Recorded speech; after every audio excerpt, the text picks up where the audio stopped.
We're here with Tristan Nevotne. He is the CEO and founder of a company called Valoi that takes books and turns them into video assets for learning, partially for dyslexic learners or for people who want to absorb books in a video format. It's really, really interesting.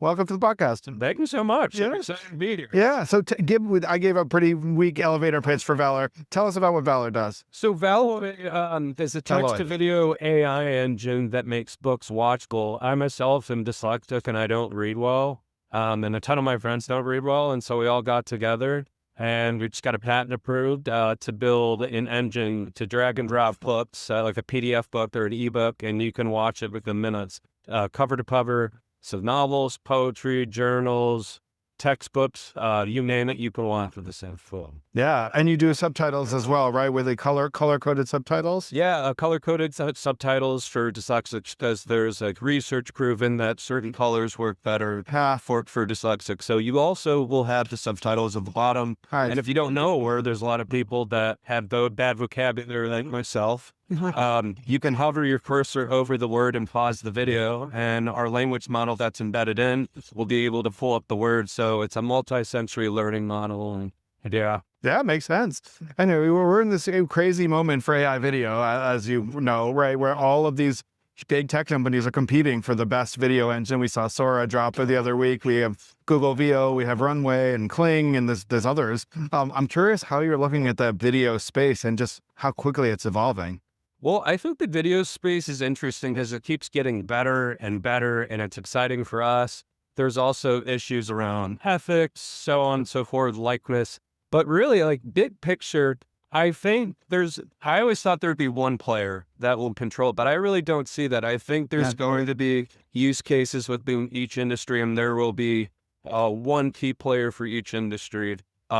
Maybe one player for multiple industries, but multiple. So that's my prediction. And the foundational models will be able to build other companies upon that. So I think it's going to be an interesting ecosystem. I think so too. And I feel like it's just a matter of time before video starts to become the dominant way in which people absorb AI content. It just feels like, I think we talked about this when we have chatted in the past, but the internet started as all text, and it was all these text blogs, and everything was pages were all long threads of text, and it quickly became a visual platform with huge amounts of images and video. I feel like we're coming to that moment in AI, and you're sort of seeing that coming. I am, and I think it'll be in many ways that, and I can't say that on air what other ways that'll be, but I completely agree and will align with you. Right.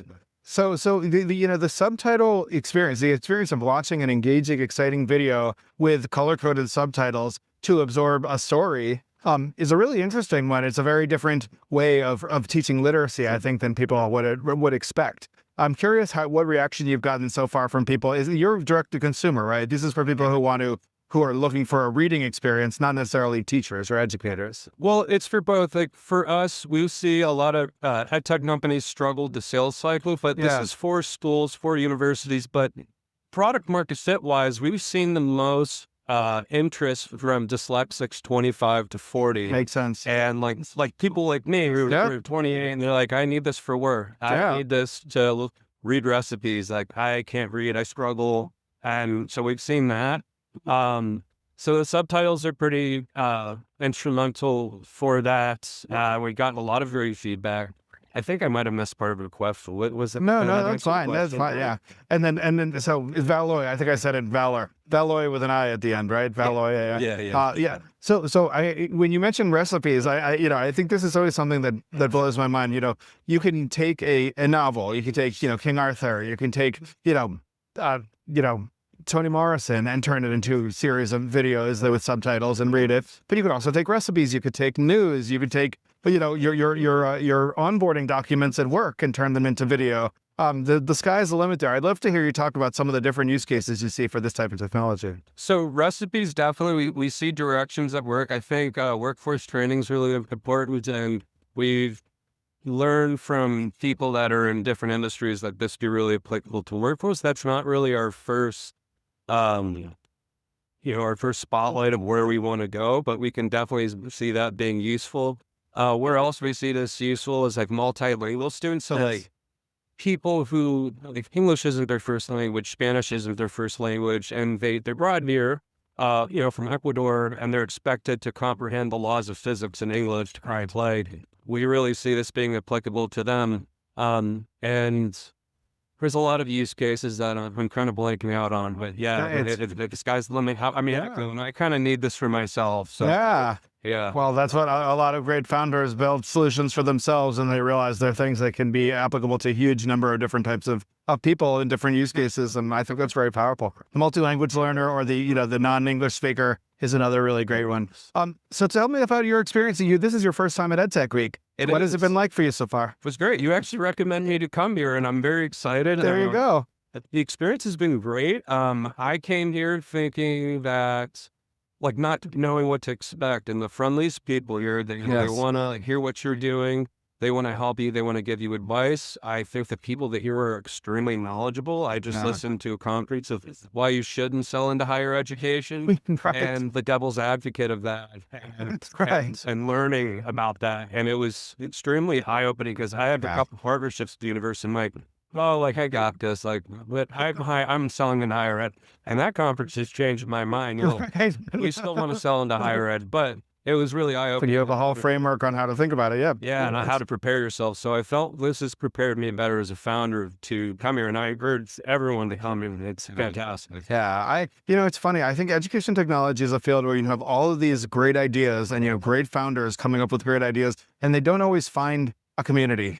And this is part of why we do EdTech Insiders. It's definitely part of why they do EdTech Week, is that when you have a community of people who have been through some of the things, they've tried it, they've done it for years, they can share wisdom, they can share learnings, it accelerates the whole field, right? It makes everybody better when people can come together and share their knowledge. And I feel like that's really the goal of a place like this. Yeah, and I think there's like a spectrum of people here. You have people that barely got through high school, like me, and then you have people who have PhDs in physics here that are creating their own product, and we're in education, and teachers, startup entrepreneurs. It's such a wide variety of people. That's really cool. Yeah, exactly. And that's one of the wonderful things about education. It's like society-wide. It's important for so many different types of users, and it's open to so many different types of founders, which I think is really exciting. Hey, in the AI era, we talk a lot about student founders, about teacher founders. I think you were a student when you founded Valoi, or are you still a student? I'm not still. Not quite, but were you a student when you founded it? I had a mission of creating something after I graduated from Fordham, so that fire was there, but I founded it essentially about a year and a half ago. Gotcha. So it came from your student experience, but we have people coming into coming EdTech founders from different areas than we ever have before, and that is so exciting. It's great for the space. You gotta avoid the groupthink, right? It's not always the same people doing the same things. So that's exciting too. Tristan Nevotne is the founder of Valoi AI. Thanks for being with us here in EdTech Insiders. Thank you so much. It was awesome to be here.